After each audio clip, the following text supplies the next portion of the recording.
Olá, querido aluno, querida aluna, seja bem-vindo a mais uma videoaula do nosso canal, TV Araxá Educa. Eu sou a professora Nadi e continuo te acompanhando durante seus estudos de português. Lembrando, mais uma vez, que os nossos vídeos educativos são complementos das aulas que você tem na sua escola com o seu professor ou a sua professora.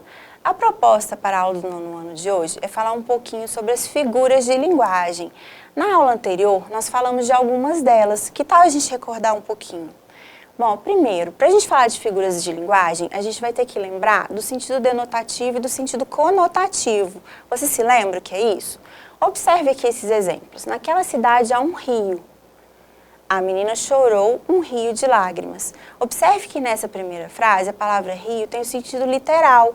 O rio, onde as águas correm. Naquela cidade há um rio. Já no segundo momento, a linguagem é figurada. A menina chorou um rio de lágrimas. Ela não chorou exatamente um rio, mas foram muitas lágrimas, né? Foi uma grande quantidade de lágrimas, muita água ali.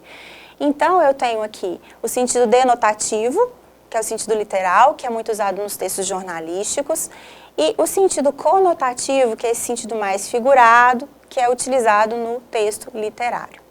Bom, pensando nisso, a gente vai então falar um pouquinho mais das figuras de linguagem. Na aula anterior, nós falamos que as figuras de linguagem, elas podem ser classificadas em figuras de palavras, quando eu vou trabalhar a respeito do significado das palavras, de pensamento, quando eu vou trabalhar a nível de ideia, de sintaxe, quando eu vou falar a nível de estrutura, né, de gramática da frase, e de som, quando eu vou analisar a sonoridade desses termos.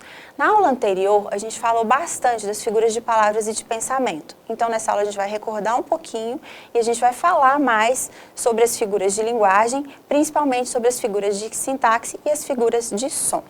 Bom, vamos lá. Então, a gente viu na aula passada que as figuras de palavra e de pensamento, elas são subdivididas em comparação, metáfora, catacrese, metonímia, antonomasia e sinestesia. Essa é a divisão das figuras de palavras. As figuras de pensamento são subdivididas em antítese, paradoxo, eufemismo, ironia, hipérbole, personificação, gradação e apóstrofe.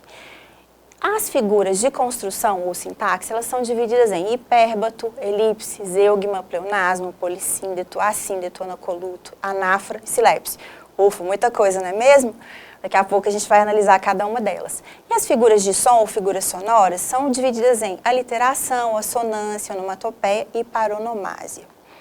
Bom, então vamos lá. Começando aí com as figuras de palavras. A primeira que a gente analisou, a aula passada, é a metáfora. É uma comparação que ela não deixa o elemento comparativo evidente na frase. Então eu digo, aquela menina é uma flor. Então, aquela menina não é uma flor, mas ela é cheirosa como uma flor, ela é bonita como uma flor, mas eu não coloquei o conectivo como, por exemplo, certo? Então, eu só disse que ela é uma flor. Por isso, é uma metáfora. Essa é a diferença da metáfora e da comparação. A comparação, ela vai comparar os elementos, mas ela vai usar um conectivo. Então, seus olhos são como jabuticabas. Se eu tivesse uma frase aqui, seus olhos são jabuticabas, eu teria uma metáfora e não uma comparação. Nós vimos também a metonímia, que é uma figura que substitui a parte pelo todo. Como assim? Quando eu digo eu leio Machado de Assis, na verdade Machado de Assis é um autor. Então eu não leio o autor, eu leio a obra dele ou as obras dele. Então eu tenho aqui uma metonímia. Eu tenho também a catacrese, que é quando eu utilizo uma expressão, uma palavra imprópria, porque eu não tenho uma palavra adequada, né, específica para aquele uso. Por exemplo, quando eu digo embarcou há pouco no avião, embarcar, se eu for analisar a origem da palavra, é colocar-se a bordo de um barco, entrar no barco. Então, eu não tenho um verbo que diz que eu entrei em um avião. E aí, como se eu fizesse um empréstimo. Eu uso esse verbo aí, que é o de entrar no barco, para falar que eu entrei no avião. Bom, outra figura de palavra que a gente analisou é a sinestesia. Ela vai misturar aí as sensações, os sentidos. Lembra dos 5 órgãos de sentido? Olfato, paladar, tato, visão, audição. Então, eu tenho uma mistura desses sentidos. Observe aqui, o cheiro doce da infância, certo? Cheiro doce. Então, eu tenho uma mistura aqui do olfato, certo? Que é o cheiro, e o paladar, que é doce. Já a perífrase, alguns autores chamam de antonomásia, eu substitui uma ou mais palavras por outra expressão que identifique. Por exemplo, quando eu digo assim, o rugido do rei das selvas é ouvido a uma distância de 8 quilômetros. Quem é o rei das selvas? Nós sabemos que é o leão, certo? Então, eu substituí aqui. Eu não queria dizer leão, eu não queria escrever leão, então eu usei a expressão o rei das selvas. Isso é uma perífrase ou antonomásia. Bom, as figuras de pensamento, elas vão trabalhar a nível de ideia. Eu tenho, por exemplo, a hipérbole, que ela vai, a característica principal dela é transmitir um exagero de maneira intencional. Então, quando eu digo aqui, quase morri de tanto estudar, quase morri de estudar, é um exagero, certo? Isso quer dizer que você estudou realmente muito, né? Muitas horas ali de estudo, muitas horas de dedicação. O eufemismo é o contrário, ele tem a intenção de suavizar algo naquela informação, naquele discurso. Então, quando eu digo assim, entregou a alma a Deus, ao invés de dizer que a pessoa morreu, eu uso essa expressão de entregar a alma a Deus e suavizo a mensagem. A ironia é uma representação do contrário do que se afirma. A gente usa muito essa expressão, né? Você está sendo irônico. É bem isso mesmo. É tão inteligente que não acerta nada. Ora, se ele é tão inteligente, ele deveria acertar tudo, certo?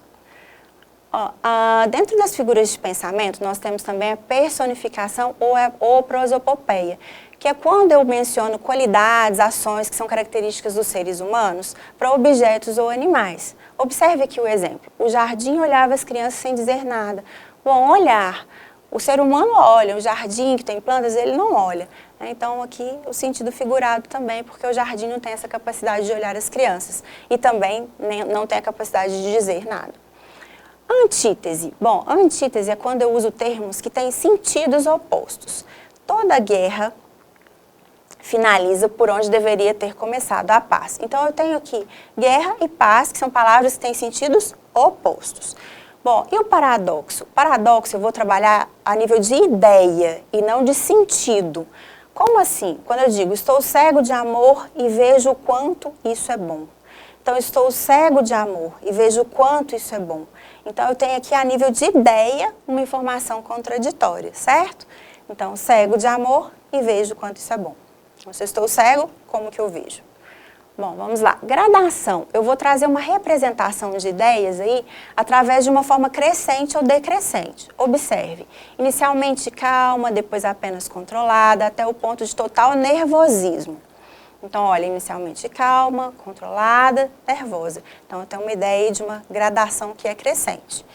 A apóstrofe quando eu faço uma interpelação com ênfase. Então, eu falo, ó céus, é preciso chover mais, né? Então, já chega, oh meu Deus, isso é uma apóstrofe. Bom, então vamos entrar na parte mais específica da aula de hoje. Então, depois de falar das figuras de palavras e de pensamento, depois de relembrar e analisar alguns exemplos, eu trouxe aqui para a gente falar um pouquinho sobre as figuras de sintaxe ou de construção. Elas são utilizadas para modificar um período e interferem na estrutura gramatical da frase, com o intuito de oferecer maior expressividade ao texto. Elas operam de diversas maneiras, seja na inversão, na repetição ou até na omissão de alguns termos. Elas também são classificadas de acordo com essa função que elas exercem na frase.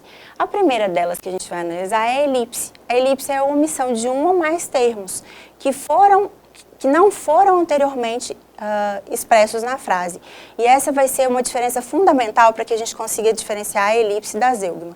Observe aqui, estamos felizes com a audiência do canal da TV Araxá Educa. Isso é verdade, a audiência está bombando. Bom, então estamos felizes, nós estamos felizes. Então eu tenho um termo aqui que foi omitido, né, eu tenho um sujeito oculto, mas eu consigo identificar qual é. Mas ele não apareceu anteriormente. Bom, já a zeugma também é um tipo de elipse, é um tipo de omissão, mas é um recurso muito usado para que o texto fique mais agradável, mais fluido, para que eu não fique repetindo. Observe aqui, a professora Fabiana comeu maçã, eu pêssego. Eu poderia dizer, a professora Fabiana comeu maçã e eu comi pêssego, certo? Então, para não repetir, né, comeu, comi, eu fiz uma omissão aí, mas de um verbo que já havia sido mencionado anteriormente. Né? Então, a Fabiana colaborando aí com o nosso exemplo da aula de hoje. Bom, vamos lá. Hipérbato ou inversão. Eu tenho uma inversão da ordem tradicional dos elementos de uma frase. Qual que é a ordem tradicional? Geralmente a gente tem sujeito, predicado, complemento, certo? Observe aqui o exemplo com a professora Luciene. Feliz estava a professora Luciene. Bom, tem uma inversão aqui da ordem, certo? Como que seria a ordem tradicional nessa frase? A professora Luciene estava feliz. Silepse. A silepse, ela causa aí uma divergência na concordância. Essa concordância, ela pode ser de gênero, de número ou de pessoa. Quando eu digo, por exemplo, São Paulo é suja. Bom, São Paulo é masculino, certo? Então, eu poderia dizer São Paulo é sujo. Já de número, eu estou me referindo a singular ou plural. Observe aqui o exemplo. Um bando de mulheres gritavam assustadas. Um bando gritava assustado, certo? Então, eu tenho aqui uma divergência em relação ao número, singular, plural. E de pessoa? Quando eu vou modificar ali a pessoa do discurso. Então, todos os atletas estamos preparados para o jogo. Todos nós, né, estamos preparados para o jogo. Então, todos os atletas estão preparados para o jogo. Então, eu tive uma troca aqui de pessoa no decorrer dessa frase. Então, esses aqui são exemplos de silepse, de gênero, número e pessoa. Bom, vamos lá. Assíndeto. Assíndeto, A quer dizer ausência, ausência de conjunção. Observe aqui. A professora Gláucia comprou uvas para comer, limões para fazer suco. Bom, então eu tenho uma ausência de uma conjunção aqui que poderia ser o E, por exemplo. Então a professora Gláucia comprou uvas para comer e limões para fazer suco. Ao invés de usar o E, eu substituí aqui por uma vírgula. Então eu tenho uma ausência de uma conjunção. Já o polissíndeto é o contrário, é quando eu tenho uma repetição de uma conjunção. Ela brigava e gritava e falava, certo? Eu poderia dizer ela brigava, gritava, falava, mas eu optei, né, por repetir a conjunção E aqui. A anáfora é repetição de termos no começo das frases. É muito utilizado por escritores na construção de versos, com a ideia de dar ênfase. Observe aqui, se eu amasse, se eu chorasse, se eu perdoasse, observe que eu tenho repetido essa construção inicial, se eu, se eu, se eu. Então, essa é uma anáfora. Já o anacoluto, ele altera a sequência lógica da estrutura da frase por meio de uma pausa no discurso. Geralmente, essa pausa é sinalizada com uma vírgula. Observe, esses políticos de hoje não se pode confiar. Bom, já o pleonasmo é o exagero, é uma repetição que eu faço intencionalmente para dar ênfase também. Observe aqui a noite escura da Amazônia. Bom, toda noite é escura, não é mesmo? Então, eu usei aqui para dizer que aquela noite realmente é muito escura. Então, essas foram aí as figuras de sintaxe. E para a gente praticar um pouquinho, que tal a gente jogar? Vamos lá? Bom, vamos lá. Eu gosto de português, ele de matemática. Eu gosto de português e ele gosta de matemática. Então, eu tenho uma omissão aqui do verbo gostar, que já tinha sido mencionado anteriormente. Quando com meus olhos quis ver o incêndio, quase desmaiei. Bom, eu vejo com os olhos, certo? Então, eu tenho um pleonasmo. Pleonasmo é o sinônimo de palavras para expressar uma ideia. Então, é o excesso, é o exagero. O que é uma elipse entre as figuras de sintaxe da língua portuguesa? Então, a elipse é uma alteração de sentido de uma palavra, é a omissão de um termo que o contexto permite omitir, ou é o emprego de uma palavra por outra. Então, a gente viu que é a omissão. Os paulistas, a maioria deles, gostamos de pizza de mussarela. Bom, vamos analisar aí. Os paulistas gostam, a maioria deles gosta, nós gostamos, então tem uma troca aí, né, de pessoas, é uma silepse de pessoa. A barca vinha perto, chegou, atracou e entramos. Então, a barca vinha perto, chegou, atracou e entramos. Então, tem uma ausência aí do conectivo, né, da conjunção e. Assinale a alternativa que apresenta corretamente uma silepse de gênero, então masculino, feminino. Algum problema, presidenta? Vossa Excelência parece abatido. Algum problema, ministro? Vossa Excelência parece abatida. Algum problema, ministro? Vossa Excelência parece abatido. Então, ministro, Vossa Excelência, abatido. Um exemplo de polissíndeto, então a repetição aí da conjunção. Roberto Carlos é o cantor das multidões, o cão corria e voltava e partia de novo e latia e andava em círculos e a empresa tinha um monopólio exclusivo dos tanques de guerra. Então tem uma repetição aqui nessa oração. Foi boa aquela festa, certo? Ou aquela festa foi boa. Então eu tenho aqui uma inversão, certo? Então, eu tenho um hipérbato. Na sintaxe da língua portuguesa, o zeugma é uma forma de, a gente viu que é uma forma de elipse, né? Uma forma de omissão de um termo que já havia sido mencionado anteriormente. Lavei, passei, arrumei, adormeci, sem que desse por isso. O que eu tenho aqui? Lavei, passei, arrumei e adormeci, sem que desse por isso. Então, eu substituí ali um conectivo por uma vírgula, né? Então, eu tenho a ausência de conectivo assíndeto. Todos aplaudimos a atuação.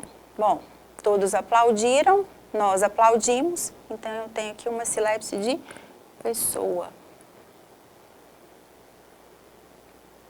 Se eu amasse, se eu chorasse, se eu perdoasse, você lembra qual figura de linguagem que vai trazendo essas repetições? Se eu, se eu, se eu, anáfora. Um bando de mulheres gritavam assustadas. Bom, um bando gritava, mulheres gritavam, então eu tenho aqui uma sílabse de número. Bom, mais uma, para a gente continuar a nossa aula. Quando ocorre discordância entre o feminino e o masculino, a sílabse será de gênero. Bom, já deu para a gente ter uma ideia, né, e praticar bastante esse assunto. Vamos retomar a nossa aula, então, para a gente continuar dando andamento aí nesse tema que é tão interessante, não é mesmo? Bom, outro tipo de figura de linguagem que a gente tem são as figuras sonoras ou figuras de som. Elas vão trabalhar a questão da sonoridade, elas vão valorizar a expressividade do texto por meio da repetição, por meio de alguns sons. Bom, vamos analisar. A primeira delas é a sonância. A sonância é um acordo de sons. Essa figura de linguagem, ela ocorre por meio da repetição de vogais. Quando eu tenho assim, ó, vou-me embora agora para casa Aurora. Então, embora agora, Aurora, certo? Então, eu tenho uma repetição de sons. Agora estudo os tubarões, ontem estudei baleias, né? Então, essa sonoridade. A literação, ela também é repetição, mas dos sons relacionados às vogais. Observe, fiz, faço, feito, está. Então, tem aqui, né, o som do F, ó, fiz, faço, feito. Para mim, tem que ser bom, bonito, barato. Então, palavras também iniciando aqui com sons de consoantes. Já a paronomásia, ela vai trabalhar a respeito dos parônimos, ou seja, aquelas palavras que são bem parecidas. Então, ó, quem casa, quer casa. Percebe aqui o jogo? Quem casa, quer casa. O verbo casar e o substantivo casa. Qual o doce preferido do átomo? Pé de molécula. Ah, essa foi boa, não é mesmo? Bom, a onomatopeia, ela vai fazer o registro dos sons. Quando eu tenho aqui, por exemplo, o gato fez miau, o badalar dos sinos me comove, blém, blém. Então, quando eu faço a representação do som, eu tenho uma onomatopeia. E para a gente ir finalizando a nossa aula, que tal a gente praticar um pouquinho mais a respeito das figuras de som? Vamos lá? Ótimo, vamos praticar então. A sonância é uma figura de som. A gente vai trabalhar a sonoridade das palavras. Quem com ferro fere, com ferro será ferido. É uma, observe, ferro, fere, ferro, ferido. Então, eu tenho aqui uma aliteração. Repetição das consoantes. O peão jogava peão com filho. Observe, peão, peão, né? Palavras parecidas, eu tenho uma paronomásia.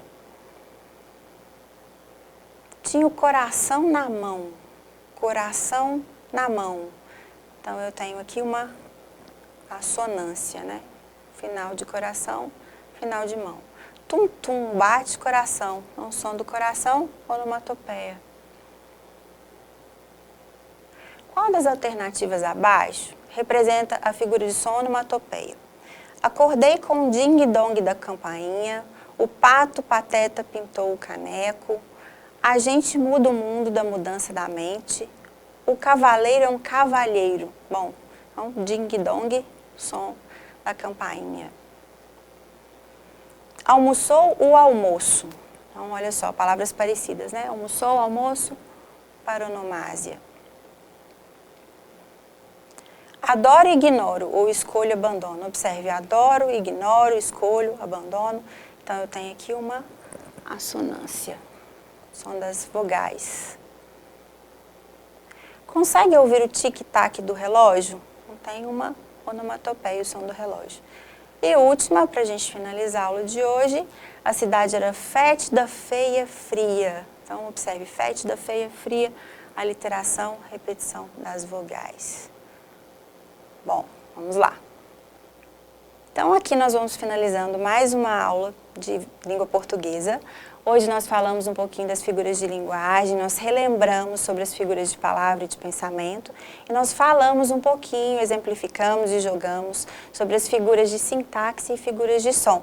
Espero que você tenha gostado. Te aguardo na próxima aula. Até lá!